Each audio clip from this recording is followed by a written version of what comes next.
This just dishing it with D. I want to get up here because I just felt like talking. It's such a beautiful day today. And I just went and got me my favorite drink, Quench.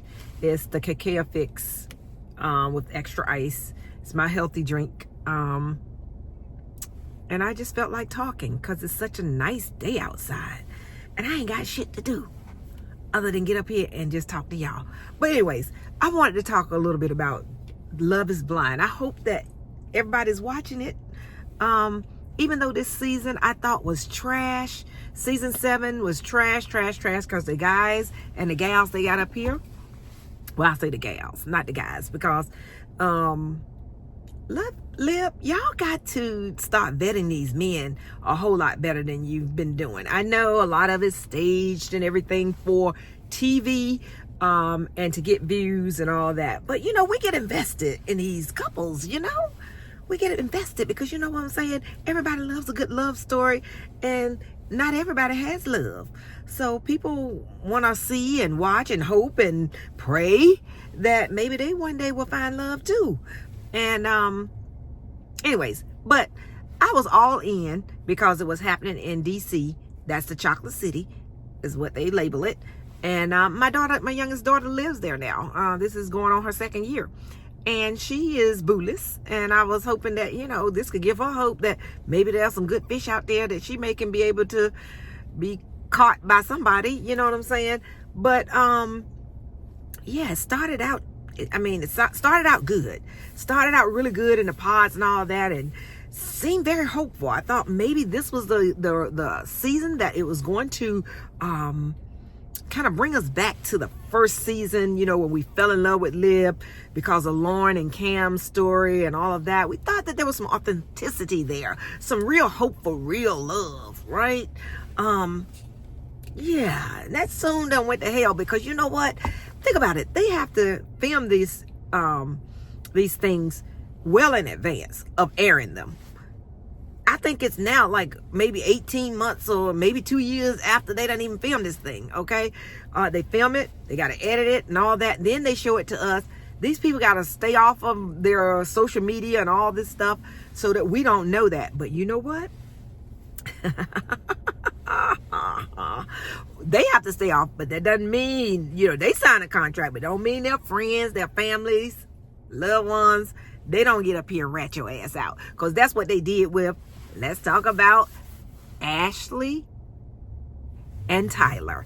Now, they were our favorite, and we thought that they were going to be, well, at least I did, that they were going to be our Lauren and Cam, a successful love story that we're going to grow to love and follow in all of this, like we did with Cam. We're going to watch them fall more in love with each other after this whole season wrap and the showing and all of that. And they were just going to be, like I said, go on to do big and good things, big things together and have a family if they so choose and all of that.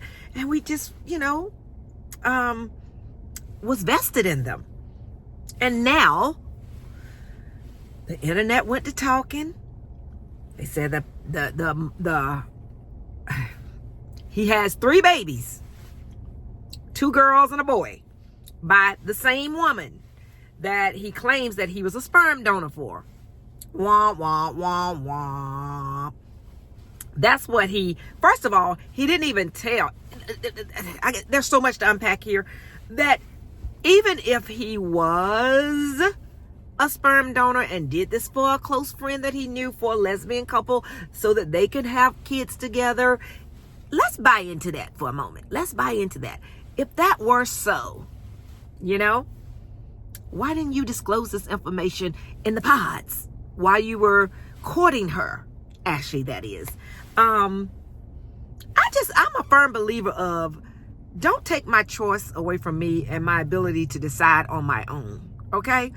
Now, excuse me. If you had Tyler, and we're talking to you, Tyler, if you had to disclose this information to Ashley, we're assuming that it's correct, okay, that you were a sperm donor, even though there's a lot of footage that's come out and suggests otherwise, and I've already posted that before in a snippet about you. But let's just say if that's so, give Ashley the opportunity to say yay or nay. You took that power away from her by, excuse me, y'all, by not being truthful and honest and authentic. And if you had done that, she probably would have reached the same conclusion that she's reached already, based on what we've seen so far. She's forgiven you and kind of moved on. I mean, that's a huge pill to swallow. Somebody that goes from talking about kids, having kids, with you, if we so choose to get married and all of that, to thinking you had no kids and now you got 3 kids. 3 kids. The one good thing is about the same baby mama. But it just adds so much. You start questioning things. Like Ashley said, you start questioning whether or not you're truthful about everything that we talked about. Lord knows they probably talked about finances. They've talked about religion, politics. They probably, just all kinds of things in that pod to reach that that decision that they want to actually be, be together. And I don't know. It's just, what do you all think? I mean, it's just like, to me, my mind would just be wondering, like she said, now I question anything that you've said, the truth about any of the stuff that you've said up to this point. But as we've seen, now we have yet to see the wedding. We still yet to see the reunion. So we have 2 more episodes, 2 more, y'all. And, but it appears that she's moving on with them. They're going to go to the altar. Now, whether she's going to say yes or not, but at least she's trying on wedding dresses and all that. So she's reconciled that within herself. But I personally think that Black women, being a Black woman, I can speak for that. And I have 2 Black daughters. And I think that we, and she's in her, I think, early 30s or whatever. We really are not the chosen women by any race anymore. Not by Black men, not by others or anything like that. So, and it's so hard for them to find love that now it's kind of like, well, he said he loved me, he proposed to me, and he seemed to be authentic, but now this big thing has come here, and kind of taken our superpowers away, so she claims. And it's like, but you don't want to let go because maybe he, he still loved me, and and you feel like you're desperate, and you're getting that, your clock is ticking and all this, and I really have many other options because you know what? Otherwise, I probably wouldn't have came on the show, yada, yada, yada. So I'm just going to go with it and roll with it. Now, I don't know whether they're going to stay together or not because we don't know that yet. But we know that based on what the internet was talking, which is his baby mama's mother, which would have been his mother-in-law if he had married her, she said that, well, first of all, they asked the question, and she asked the question, would the children know him? And he said, I don't think so. So you're lying, man. You're lying. There's pictures out there where you actually celebrating Christmas. You're going to pumpkin patches. You and this girl was together taking pictures with these kids, and the baby and the kids' grandparents have come forth and said that you were more to these kids. You were acting like a dad to these kids. It wasn't this whole donor situation that you've painted it out to be. So you're involved with the kids' lives. Now, if you're a donor, now don't get me wrong, most donors don't have nothing to do with them kids. They just donate their sperm. It's kind of like, okay, when you do an adoption with a baby, you just, you say, here's the baby. You don't have any other contact with them. If you're a sperm donor, you shouldn't have that either, because you know what? The parents are going to be those 2 gay women that are together, according to your story. But you got pictures out there posing with the kids. You're under the tree, dressed in the same outfits as the kids and stuff, just like you would do with a normal family. And we ain't seeing no other woman. We just seeing that with baby mama, the kids, and you. So where's the other woman at? So, and the grandparents, the maternal grandparents is out there saying, mom is saying that you are more to those kids than a sperm donor. You're their dad, and you've been behaving like a dad. And also, this woman got you under child support. Now, if you were a donor, you wouldn't need to have no child support because they would be taking all financial responsibility for the children. So something in the milk just ain't smelling clean, boo, Tyler. And they say you $30,000 behind on child support. What kind of shit is that? You them babies' daddies, okay? And they said that you scrub your IG page, your social media of all the kids and stuff because you was going on Love is Blind. So it's like you kind of try to perfect your life like you won't end these kids' lives, but you know what? There's always the digital trail, okay? They got pictures and they done put them out there and we done grabbed them. So Tyler, you got a lot of explaining to do. Now I don't know whether or not these folks will get married or not, but if I were Ashley, these are bigger than red flags. These are boulders. These are red boulders coming at you. Like, there's just no way I could honestly marry a man that kept something as big as 3 kids away from me. And that's just like, you remove you didn't think enough of me to think that I would be able to discern, and process that and still come out on the other side, with potentially, being a love match with him. And I just can't do that. I mean, that's just me personally. But Ashley, we can't wait to see you at the wedding, whether you're going to say I do at the altar and then the reunion show. Okay? All right. So let's go on to the next couple. Who do we want to tackle now? Let's talk about, well, you know what? Taylor and Garrett, I think that they're going to go on and going to be okay because they have been really the most boring couple to me personally, but boring is good because they had no drama. They had one little incident where I think his ex-girlfriend or something, the night before they went to the masquerade ball or party that they were throwing and all the other couples attended and what have you, that his ex texted him or something and he said he liked it or something like that, but he apparently did more than like. He shared that with Taylor that he only liked the comment, but then when he got in and was talking with Ashley and Tyler, I guess they had gotten a little sauced or whatever, and he'd had a little bit, you know how they say when you drink you get a little more liquid courage.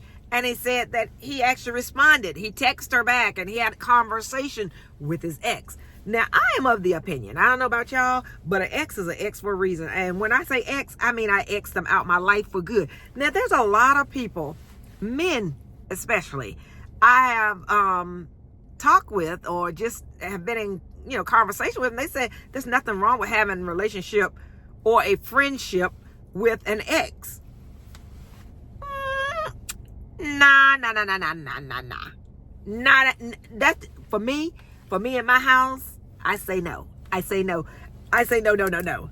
Now, if you have an ex where you have kids involved, you have to conversate with them, especially if they're a certain age or certain, they're under 18, or even if they're over 18 and maybe college expenses and things like that. There's certain reasons that you have to have communication, but the communication is only about the children. It ain't about nothing else. They can ask, how you doing? I said, fine, thank you. Next. Okay, let's talk about the kids. What's on the agenda today? Let's talk about what we need to talk about by the kids. But if I ain't got no kids with you, and we no longer together, even if we left amicably, I don't want that to, I don't want my future husband, my future partner, my future whatever, or current whatever, to even think that there might be any chances of me spinning the block with you. Because that ain't happening, okay? But that was the only thing that they had that was contentious. And I think that they can get over and through that. So I say my vote is that Taylor and Garrett is going to say I do at the altar. Now, like I say, we talked about Ashley and Tyler. I don't know if they're going to say I do. I know Tyler going to say I do. He wants that. I think he's looking for fame and fortune and all that. I think he wants that. Now, I don't know whether Ashley's going to say or not. I think Ashley may pull a trump card on us and say nay. So I don't think that they may get married. I think Tyler and Garrett will. All right. Now, who's next? Who else do we want to talk about? We've got the well, let's talk about Hannah and Nick, because we already know they ain't going to the altar because Hannah gave Nick the boot. Okay. Hannah. What can I say about Hannah? Hannah was the most rudest. I think she was immature. She kept saying Nick was immature, but first of all, I think both Nick and Hannah gave some misrepresentation of what they look like to the folks in the pods. Let's just be honest. Now, Hannah kept talking about, this is supposed to be Love is Blind, supposed to have nothing to do with image and all that, but they made it about image. They want to try to create this image of what that person was so that they'll know whether or not they want to go forward with them. Hannah kept talking about she was a cheerleader and everybody wanted to be with her and all this. Now, I don't know. You look more like a linebacker. I don't need to talk about people, but Hannah did not look like she looked now. And we're going to post a picture of what she looked like now. Because she went on Ozempic or something, because like I said, she didn't look like that. She wasn't that big anyways, even in the pods, but it was just, her body makeup. She's got that upside down triangle kind of body with the broad shoulders. She had the blonde hair, kind of, I don't know, it was bleach blonde, butch body, I don't know, a wide back butch body, you know what I'm saying? But she didn't look bad. Hannah didn't look bad, but she didn't look like what she tried to project, a cheerleader. She didn't look like the cheerleading type that we normally think of. Now, maybe that's the way the cheerleaders look back in West Virginia, but maybe she's the top of the litter or the pick of the litter in West Virginia. But that ain't typically what they look like, okay? But so she projected that, because you're not supposed to even talk about image, period. No image talking, but you want to formulate that in your mind so somebody will think that, oh, she's pretty. Oh, she has personality. So she's pretty and she's got personality. Wow. Yes. So she came off in the pod so people would find her appealing by talking about she was a cheerleader. Now, Nick did the same thing, because Nick said that he played football. I don't know if he said he was a kicker or not, but kickers tend to be thinner than, and running backs and stuff, or linebackers and things like that. But people tend to think if you're football, you're a jock. And jocks are usually muscular and big, and most of them are tall, big, and all of that. Yeah. So Nick, you kept talking about being a football player. Hannah, you kept talking about you were a cheerleader, and both of you all were lying. Now, you weren't lying that you were those things. Yeah, you were those things. But you weren't the typical football player. You weren't the typical cheerleader. So you weren't a jock or anything like that. But you wanted to paint that picture so people could think that you were hot. And both of you were not. Okay? Now, Nick wasn't a bad looking person, but he wasn't like buff and all of that, which is what people think when they think of a football player. So, but nonetheless, Nick, when he saw Hannah, he liked what he saw, and he was willing to deal with what he saw, even if in his mind it wasn't what he probably thought she would look like. But Hannah, I don't think she could get past it. So from that point forward, Hannah was rude and sensitive. She picked that man apart until his self-esteem was like from here and just went down. Everything and anything she could think about, she just, she had a 10 item list of things that she didn't find appealing about him. And I was like, Hannah, have you looked in the mirror this morning, sweetheart? I think like is like. I think you all match perfectly. You know what I'm saying? He's about a 7 and you're probably about a 6.5. So you are aligned with one another, sweetheart. Had you not looked at yourself? I mean, it's like, the way you were looking, you were not going to pull a 10. You're not a 10, sweetie. You were not nowhere even close to a 10. But, yeah. So, child, I'm sitting out here in this parking lot.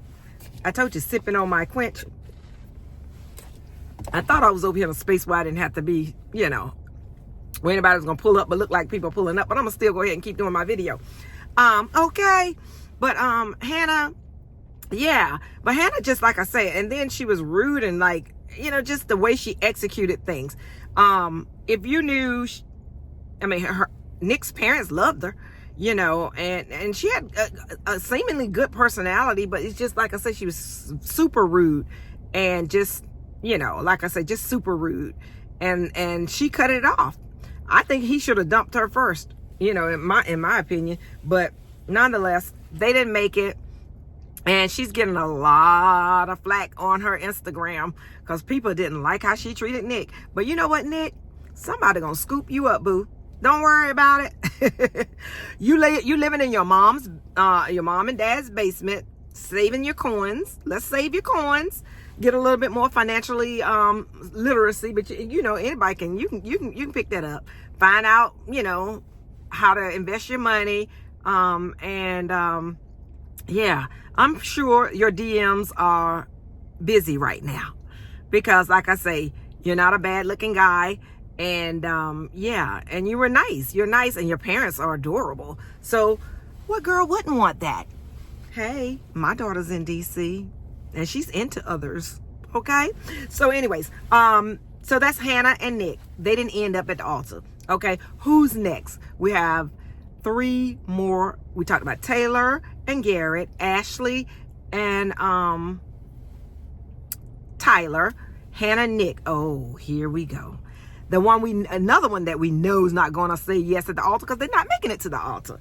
And that is Alex and Tim. What did y'all think about them? Now, I couldn't read neither one of these. Either one of them. I couldn't. Now, Alex, I think her name is Alexandria, but they call her Alex. She's a very beautiful girl. I thought that they were really cute in the pods. And to me, Tim didn't act anything outside of the pods, or at least what they showed us, like he acted in the pods. He was just, to me, it was off. Even when they were in over in Cancun or Cabo, they had the roasting. The girls brought him over and kind of drilled the guys and whatnot. And he came over. He said, they asked him what was something that he liked about Alex, and he said, "Oh, she don't take no ish," and and she pushed back because I don't take no ish, and it just seemed very arrogant the way he was talking, and it was just like, is that the only thing you can say after coming on the heels of Tyler and the other guys that had spoke very, very highly of, their partners and what have you, their fiancés, and that's all he could say. I was like, this man, he's not representing himself outside the pod like he did it in the pods. But you know what I think? I don't think he liked thick girls. Now, Alex is beautiful, but she was a bit on the plus side, which was really, it was well aligned and everything, but I don't think he liked the way she looked. That's my opinion. But boy, oh boy, she looks good now because she's been on Ozempic too. I checked her out on her IG page. But the thing is, I don't think he liked her that much because he was finding and picking small shit. I mean, he was like, his final straw was his parents drove up, and I forget where they drove up from. He said 10 hours to DC to meet her and to talk. And then she said they had been talking and filming what have you for 4 hours. She was tired, so she went to sleep, and he got mad at her because she didn't wash the dishes up. Okay, because when he met her parents, he cooked this, he cooked out on the grill, and he said he went and got special chicken. I guess some people didn't eat beef. He had steaks for others and all this, and he did all this preparing a meal for them, and she didn't wash the dishes, didn't think to wash up. If he cooked, he felt like she could do the dishes. Well, hell, Ashley said she was tired and she wanted to take a nap. She didn't feel like washing no dishes or whatever, or maybe they could wait. Well, those are the kind of things that you have to, as a couple, discuss. I don't think they're deal breakers. I think it's just you have to communicate. If he's a neat freak and he likes dishes washed up as soon as they're there, that's me. I'm that kind of gal.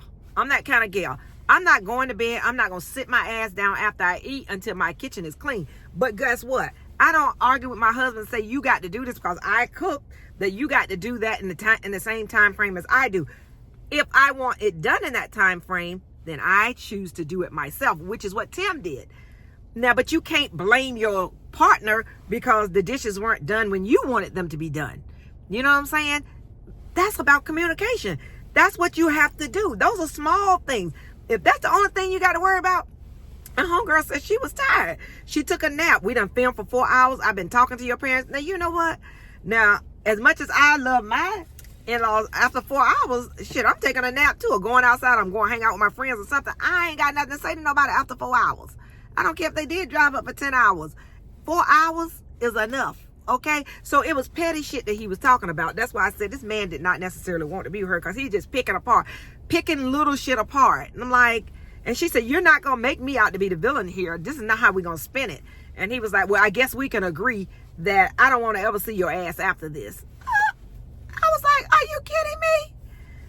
Because, honey, without your cap on your head, I wouldn't want to see you either. Did you see that hairline? So anyways, that's just me. Girl, you could do much better than that, because his attitude sucked. But he played up, and what pissed me off and what pissed her off was he played up so much about her parent. Well, you know, her father has MS. He could, you know, and he asked for her hand in marriage and wrote this beautiful letter and all this stuff, asking for the hand. And to know that, you know, he was not going to be truthful and authentic and make it at least to the altar and say, I do. You did all of that, and all of that was filmed and everything. And everybody like, look, I had, when he was doing that, and dad was, you know, crying, and I was crying too. And I mean, that was like a moment. Okay. That was a moment. We were like, oh yes, this is going to be it. Okay. I was team Tim and Alex. I said, they going all the way, because this man has pulled out everything, you know, to wrote a letter and properly, I mean, he said it to her in there, but he said he had to say it to him because he has to ask her father for his, you know, her hand. And he, and the dad, you know, who could barely, you know, utter sentences. And he was like, due to his condition and whatnot, he said that, you know, Alex, you know, I'm handing you over to Tim, because he's going to take care of you now. And he said all of that stuff. And then to come, like the one girl said, 2 days later, to come up with this bullshit that he was talking about. And just was so dismissive and said, I don't want to ever see your ass again. I was like, I'm done. Lib, where are you finding these men? Because they're actors. First of all, some of them should have gotten, you know, at least a Golden Globe or something, you know, a nod for the Oscars or something, because they was putting on some acts for us, because like I said, they had us all in our feelings. In our feelings, okay? Oh my goodness. So Hannah, Nick, and Alex and Tim are out. Okay. Who do we have left? Now, the only two that we have left now is Marissa and Ramses. I think I'm pronouncing his name right. But anyways, I don't know, y'all. This couple is a little bit, to me, I had my gaydar was up big time when he first appeared on, you know, in the house, in the pods. I'm like, do we have another bi or, you know, gay guy up here trying to, you know, fool a woman like we had before on I can't remember what season that was on, but I was like,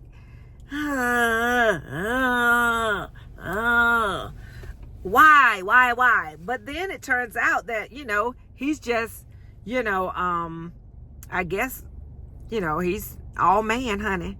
And like I said, Marissa was saying that he's a Cancer Leo, and he has big feet and big hands and all that, in which she alluded to after having sex with him on the very first night in Cabo. So I assume he all man, honey. So I think it's the earring and the one pigtail, you know, that thing that was hanging from his hair. Whew, it took me back to Coming to America with Prince. Hakeem had that hanging on his back, you know, and he went to the barber and they snipped that shit off. I want to take the scissors that snip that shit off. I'm like, dude, whatever that is, let's lose it. And but anyways, so, but turns out, you know, I love his maturity level. Whether you agree with him or not, he knows his worth, and he understands, you know, his values and the morals that he stands on, and he don't mind speaking on them. Now, whether we agree with them or not, it was a little bit, you know, he came off, I thought he was going to be more of a kind of a simp, you know, but he really kind of stands his ground on things. He said that, you know, there's a couple things. One was about she said, you know, having sex, and she didn't want to get back on birth control for whatever reason. That's a woman's body. They can do whatever they want to do in terms of that. But he said, I'm not ready to we wouldn't ready to be having kids in the next couple of years. So what we gonna do? And she said, well, I guess we can wear condoms or whatever. And he was like, nah, that ain't gonna work for me, because condom sex ain't good sex. Okay, bro. Then we need to come up with some other ideas then. If she don't want to go on birth control, maybe you all do a IUD or something. I don't know. Do something else. You know, but that's still all on the woman. So I don't know. Like I said, but he was pretty adamant about not wanting to wear no condoms. But he was also pretty adamant about not wanting to have kids right away. So come on, sir. What are you gonna do? What are you gonna do? Like I say, if you want it all to be on her.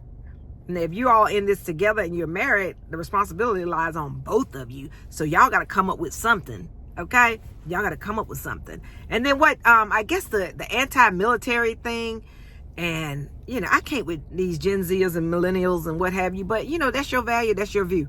They did a long, you know, airing on that episode about his you know, military and all that. But if you feel that way, and I don't take anything from anybody that feel any way that they do about anything, but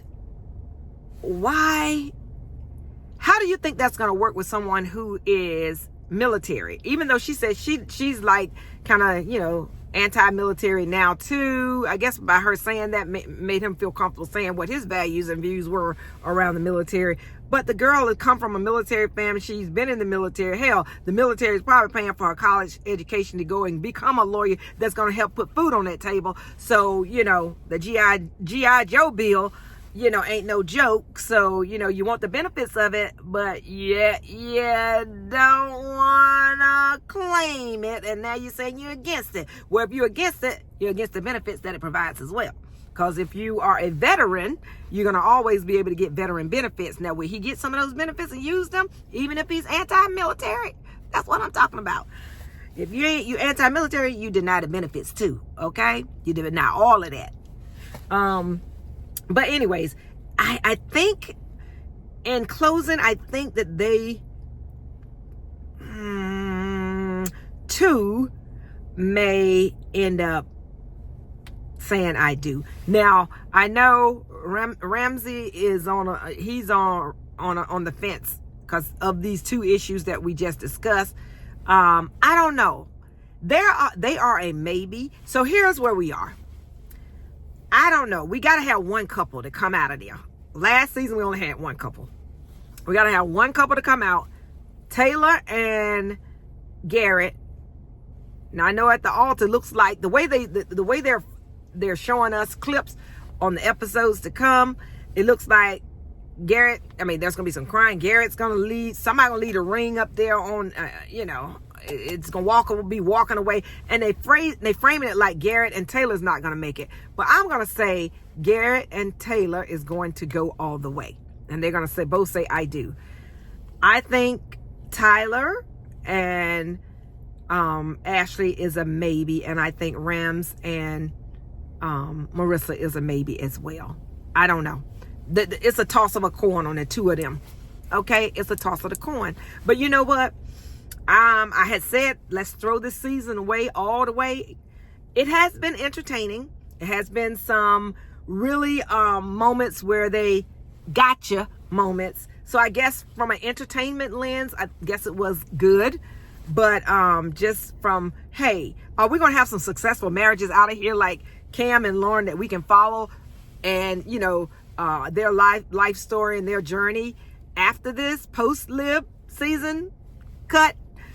I don't think so. I just, like I say, they're getting crappier and crappier and crappier. Oh, and we didn't talk about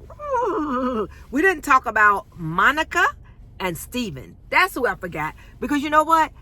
they didn't make it from Cabo. They quit in Cabo. Was it in Cabo? No, it was right after they came back from Cabo. Steven was another one we thought. Steven and Monica kissing in the tree. Kissing. We thought that they were gonna be a Cam and a Lauren too, because of the interracial thing. Steven turned out to be a ho. Okay.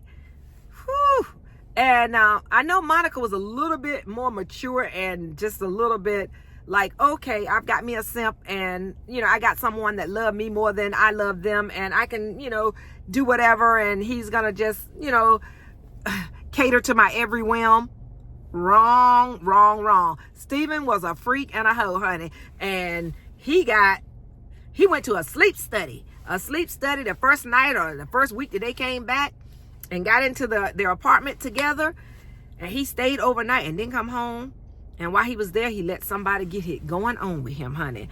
And he said that they were freaky text messages sending to him, and they were back and forth talking about, yada, yada, yada, yada, yada, yada, yada, and they were, sending like nude text, just freaky stuff to each other via text message. And apparently, maybe, the night of the sleep study, if he went to a sleep study, which I hardly doubt, but apparently the girl did something, they did something together, and it was, like I said, it wasn't something you would do with somebody that you just, that you've made a vow to be in a relationship, in a committed relationship, and you've said you proposed to somebody, and you now with another girl doing God knows what, maybe a week after. That just ain't it, Steven.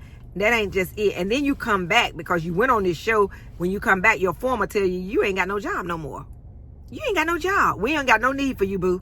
You went and took how many weeks off to do this show? We done gave that electrician job to somebody else. You ain't got no job no more. So Monica had to be fronting him for food and all that stuff. And that goes to show you, why are you fronting him for something? You mean to tell me he had no reserve? What do people don't have no reserve anymore? Like I say, they live paycheck to paycheck, and once your paycheck is off, you got no money. You got nothing saved up in the bank. Why you got to be fronting that man something? So she asked that man to pay her money back. Well, maybe he had it, and she was just, since you're still looking for a job, I'll cover it, whatever. But once she said, it was over, and you doing this shit to me, pay me my money, Venmo my money. And one thing you don't mess with a black woman and her money. And she was like, look, and here I'm gonna sit right here until you Venmo the shit to me. Venmo it now, okay? Then you can walk your ass out the door. And that's exactly what happened. You don't do that to a sister. Nope. Okay? So yeah, that was it. I was trying to think did I miss anything, any other moments during this season that was just like jaw-dropping.